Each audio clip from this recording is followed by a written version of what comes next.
महाराज, किस कारण अयोध्या को विश्व का मस्तक कहा गया है? अवध का दिव्य प्रभाव है। अवध प्रभाव जान तब प्राणी, जब और बसे राम धनु पानी। वेद और उपनिषदों में अयोध्या धाम के अनुपम रहस्य का वर्णन किया गया है। अवध में समस्त ब्रह्मांड के अधिनायक परात्पर पूर्ण ब्रह्म श्री राम जी का अवतार होने के कारण अवध का दिव्य प्रभाव है। इस धाम के सात्विक प्रकाश का प्रत्यक्ष अनुभव तो प्रेमी और मर्मज्ञ केवल और केवल प्रभु की कृपा से ही कर सकते हैं। वाल्मीकि जी ने कहा है, हे राम, तुम्हारे रहस्य को जानना हर किसी के बस की बात नहीं है। सोई जानहि जेहि देहु जनाई, जानत तुमहि होई जाई। तुम्हारी कृपा तुमहि रघुनंदन, जानहि भगत भगत और चंदन। जीव जब आपको जानता है आपका हो जाता है। जैसे भक्त प्रहलाद ने जब श्री राम जी को जाना तब पिता के नहीं रहे। महाराज ऐसा कहते हैं, जैसे मलयगिरी पर्वत पर चंदन के वृक्ष की सुगंध से पास के अन्य वृक्ष भी चंदन जैसे सुगंधित हो जाते हैं। भले ही उन वृक्षों का स्वरूप नहीं बदलता, पर चंदन के गुण आ जाते हैं। उसी प्रकार हे राम, जो भक्त आपको जान लेते हैं वे आपके गुणों से युक्त हो जाते हैं। उनके अंदर आपका तेज, करुणा, शांति और दिव्यता दिखाई देने लगती है। महाराज, 4 कारणों से अयोध्या को विश्व का मस्तक कहा गया है। पहला कारण, पूर्ण ब्रह्म के सगुण रूप का प्राकट अर्थात श्री राम जी का जन्म अवध में हुआ था। दूसरा, 7 मोक्षदायिनी पुरी में सबसे प्रथम अयोध्या को माना जाता है। तीसरा कारण, राम का शासन मानवता के लिए आदर्श शासन का उदाहरण अर्थात मॉडल है। और चौथा कारण, अयोध्या सांस्कृतिक चेतना की धुरी रामायण, तुलसीकृत रामचरितमानस और अनगिनत भक्तों की श्रद्धा का केंद्र है। महाराज, अयोध्या नाभि नहीं है, अयोध्या तो मस्तक है, क्योंकि मस्तक ही नेतृत्व, प्रकाश और उच्चतम आध्यात्मिक ऊर्जा का प्रतीक माना जाता है। मस्तक का अर्थ जहाँ से संचालन, स्मृति और सर्वोच्च चेतना का उद्गम हो, जो पूजनीय हो और शरीर के अन्य अंगों से श्रेष्ठ माना जाए। जब कहा जाता है कि अयोध्या विश्व का मस्तक है, इसका आशय यह होता है कि यह संपूर्ण धरती की आध्यात्मिक चेतना का केंद्र अयोध्या है। हमारे शरीर में अंगों में मस्तक सबसे ऊंचा होता है। अयोध्या को प्रमुख बताते हुए संत कहते हैं कि संसार के प्रथम पुरुष और प्रथम स्त्री स्वयंभू मनु और शत्रुपा जी थी। स्वयंभू मनु ब्रह्मा जी के मानस पुत्र थे।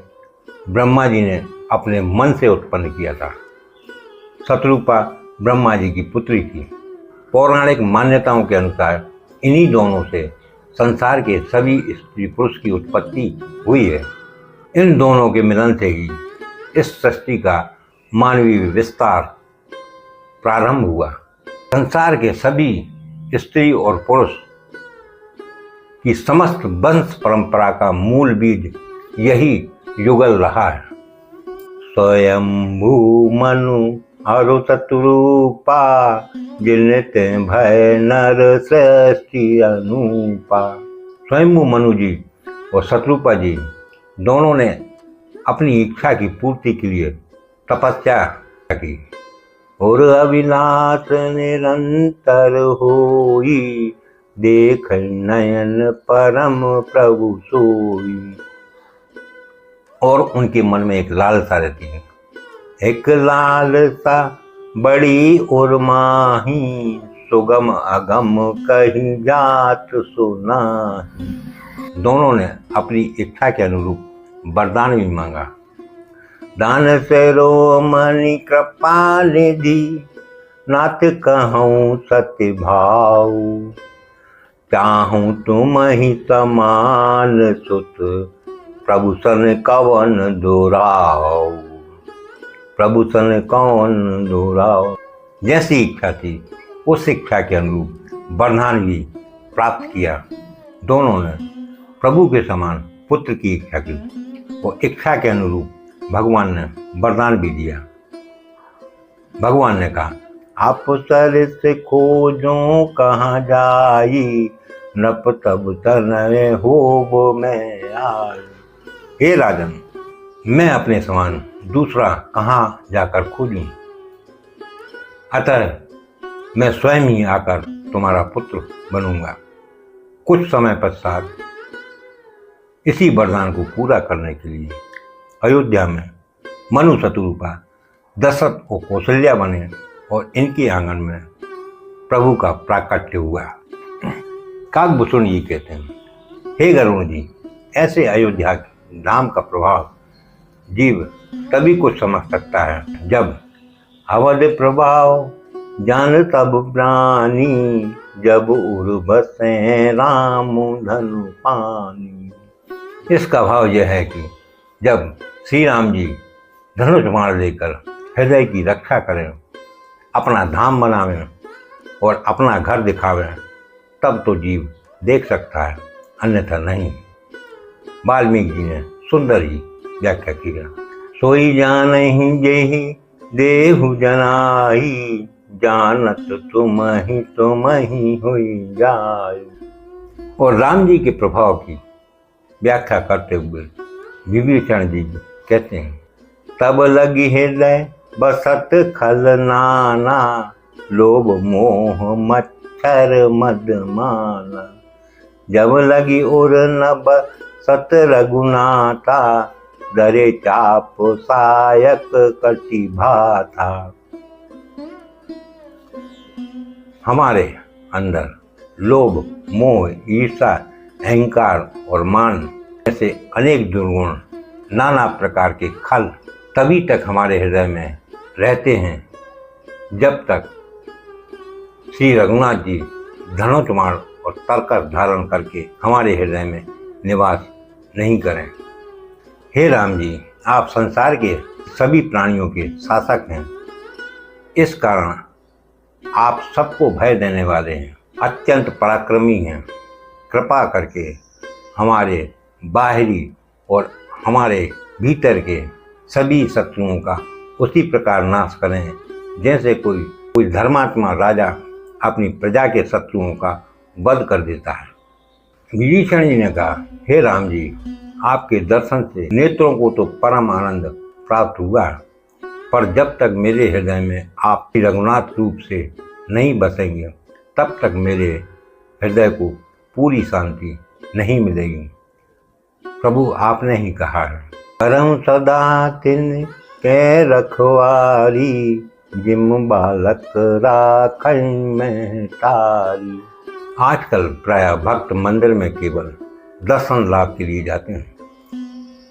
नेत्रों को तो प्रभु के दर्शन से कुछ क्षणों का सुख प्राप्त होता है, परंतु हमारे हृदय के अंदर जो विकारों का जाल फैला हुआ है उस तरफ हमारा ध्यान ही नहीं जाता। हृदय के वास्तविक खल तो ईर्षा, मोह, लोभ, लालच, अहंकार, डाह, जलन है। महाराज, आज के समय में तो हमारे पास इन उपद्रवियों के बारे में सोचने का समय ही नहीं रहता, क्योंकि हमारी साधना, भक्ति और पूजा केवल एक बाहरी रूप तक सिमट कर रह गई हो। हम मंदिर में आकर घंटा तो बजाते हैं, पर अपने भीतर के शोर को शांत करने के लिए कोई प्रयास कभी नहीं करते।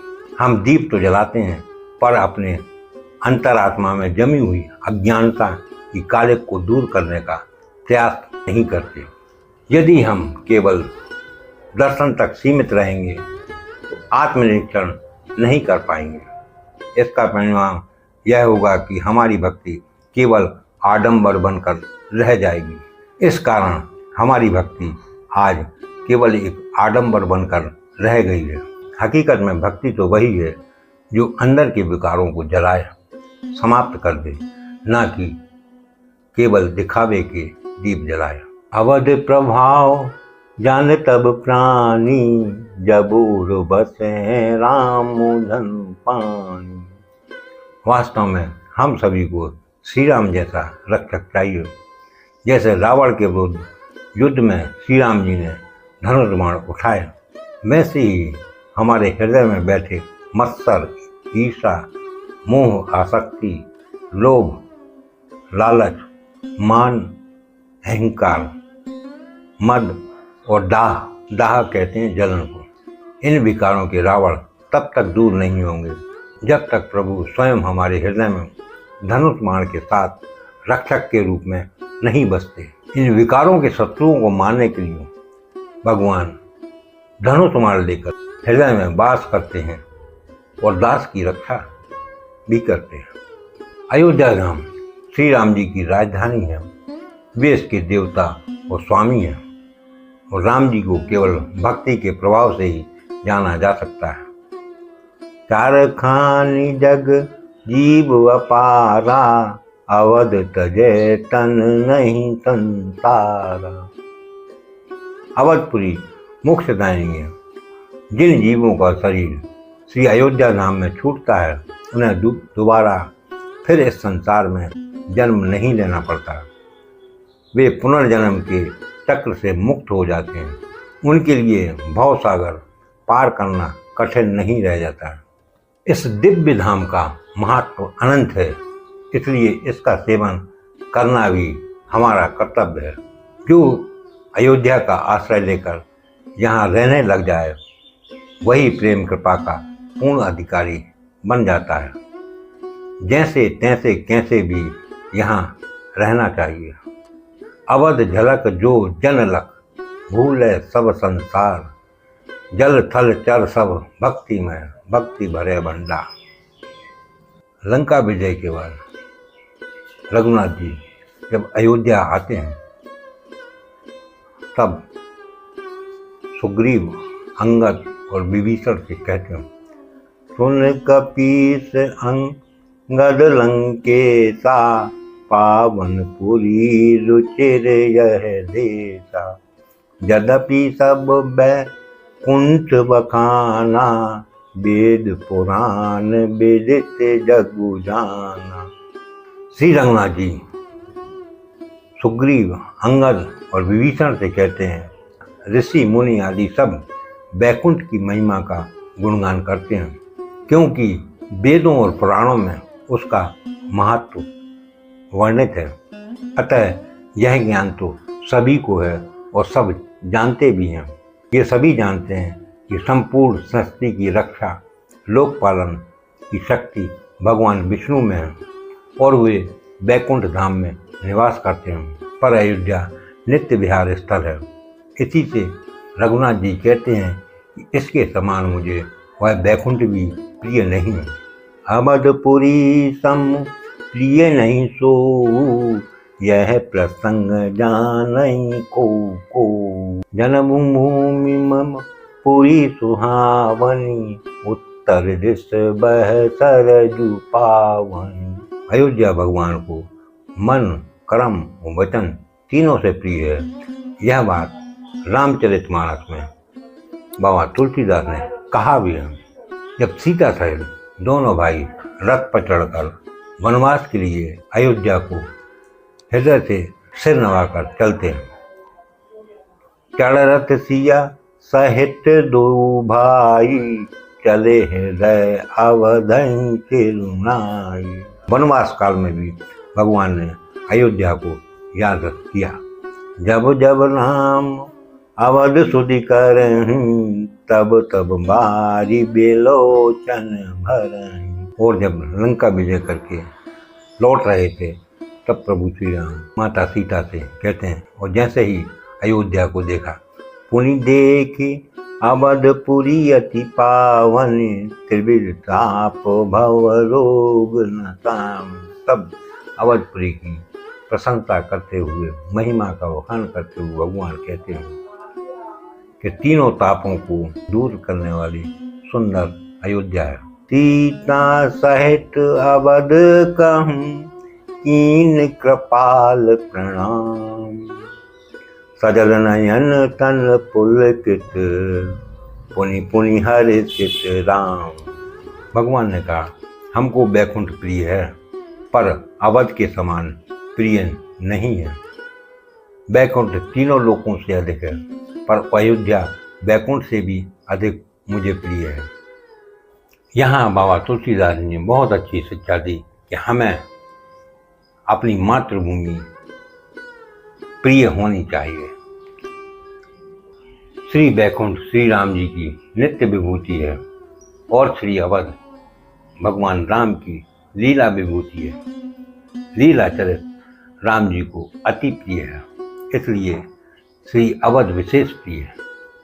भगवान कहते हैं, इस रहस्य को परम स्नेही जानते हैं, मेरे इस रहस्य को मेरे परम स्नेही जानते हैं। भगवान राम को अवध अति प्रिय है, क्योंकि यह लीला स्थल है जहाँ रहकर 12,000 वर्ष तक नर लीला करते हैं। बैकुंठ में नित्य निवास है, परंतु लीला स्थल बैकुंठ में नहीं है। खेलने की जगह और साथ के खिलाड़ी भगवान को अत्यंत प्रिय है, और खिलाड़ियों को भी भगवान का लीला स्थल और भगवान दोनों ही अत्यंत प्यारे हैं। जब जब भगवान अपने नित्य धाम को जाने लगते हैं, तब तब साथ के खिलाड़ियों को भी लेते जाते हैं, और जब जब भगवान आते हैं तो अपने साथ के सभी खिलाड़ियों को नित्य धाम में नहीं रहने देते, साथ ही लेते आते हैं। जब जब अवतार लेते हैं, तब तब अपने साथ के खिलाड़ियों को नित्य धाम में नहीं रहने देते, साथ ही लेते आते हैं। जाम जनते बिनहि ते आता, मम समीप नर पावहि बाता। यह सुहावनी मेरी पुरी मेरी जन्मभूमि है। इसके उत्तर दिशा में स्वयं पवित्र और दूसरों को पवित्र करने वाली सरयू जी बहती है। इसमें स्नान करके मनुष्य बिना परिश्रम के, अर्थात बिना योग यज्ञ जप और तप के मनुष्य मेरे समीप निवास पाते हैं।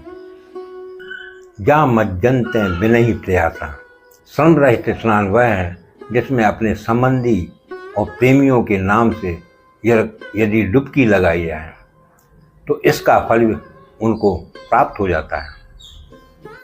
रघुवंश महाकाव्य के अनुसार अयोध्या में वही पवित्र सरयू नदी है जिसके तट पर राम जी के पूर्वजों ने अनेक यज्ञ करके जिसके जल को अधिक पवित्र कर दिया।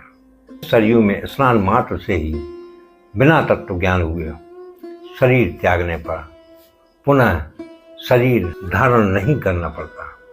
सरयू जी अयोध्यापुरी का अंग है, दोनों का नित्य संबंध है।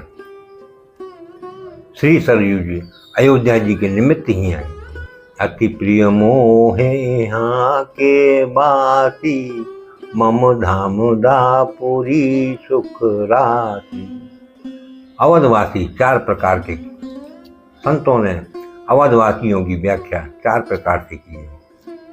अव्वल नंबर के अवधवासी वो हैं जिनका जन्म अयोध्या जी में हुआ, क्योंकि जहाँ श्री ब्रह्म का अवतार या जन्म हुआ वहाँ उनका भी जन्म हुआ। वे चाहे जहाँ रहें अपनी जन्मभूमि तो अवध ही मानेंगे। दूसरे नंबर के अवधवासी जिनका जन्म तो किसी और जगह हुआ, किंतु उन्होंने सब कुछ छोड़कर अवध में नियम से वास किया। और तीसरी श्रेणी के अवधवासी वो हैं जो नियम से निवास नहीं करते मगर आते जाते बने रहते हैं। और चौथे श्रेणी के वे अवधवासी हैं, वे श्री अवध में आ नहीं सकते मगर मन उनका यहाँ ही लगा रहता है। हरे से सब कपि सुनि प्रभु मानी, धन्य अवध जो राम बखानी। जय श्री सीताराम।